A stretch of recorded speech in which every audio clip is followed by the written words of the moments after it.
Hello guys, welcome to my channel. This is the first video that I'm ever making on YouTube, so please bear with me. This video is about Nitro and especially dynoing.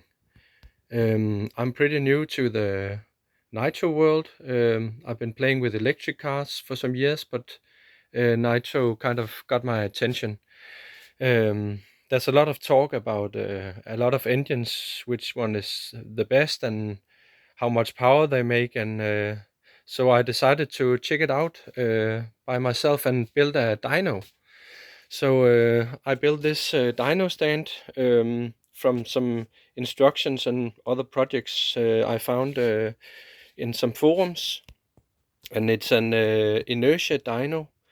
And it works in that way that you have a known inertia in the flywheel, and then you have a sensor that picks up the RPMs, and then you can use some software or manual calculations to determine how much a certain work will take.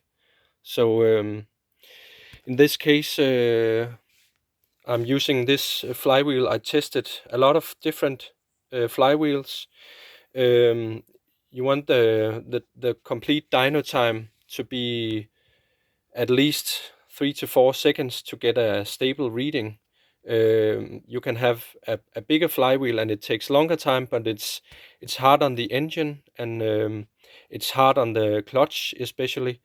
So you basically don't want it to take any longer time than actually needed.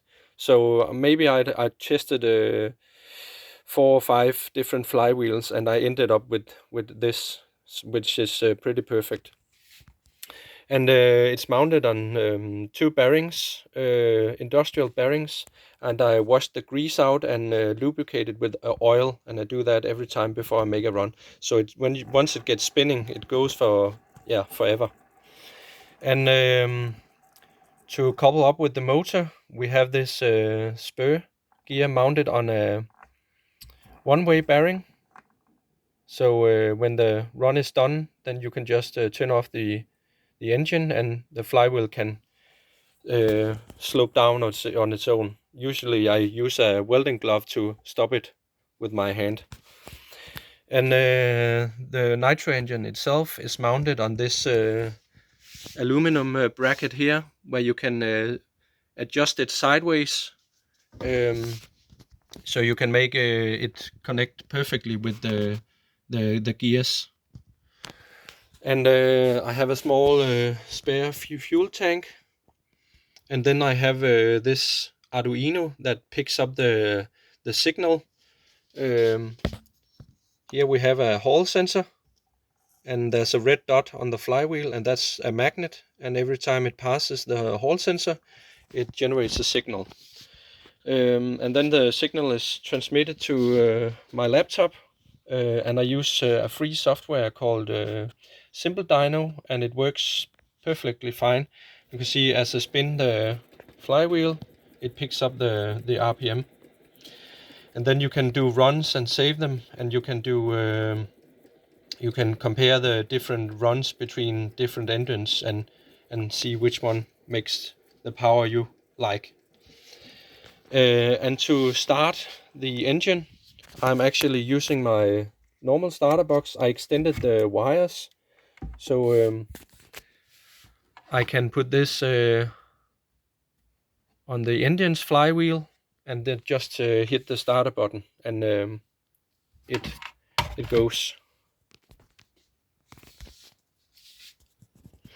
I tested some engines, and what I found out is that many of the budget engines make the same kind of power. And what I also found out is that the manufacturers claim that most of the engines make around 2.5 horsepower, and that's just not true, because as you can see here, the Reds, which is the most powerful, it makes just shy of 1 horsepower. But you can see that many of the runs are pretty similar. So the Kyosho was the weakest motor, but then again it's just an ready to run, so maybe you can't expect that much from such an engine. But the most powerful I tested is the Reds, and the engine that likes to rev the most is the OS XRB version 3, which is the black dyno chart. And this is my buggy that I normally run. It's an Kyosho Inferno MP9, and it's a very nice buggy. And I did some couple of mods. I made an airbox, and it takes away 6 decibels of induction noise, and it does not take any power away from the engine. So that's really nice. And I made a little muffler to attach when I'm driving around the neighborhood, and it takes a lot of the noise as well. So that's nice. But anyways, guys, that was just a quick view of the dyno stand that I built. Bye bye.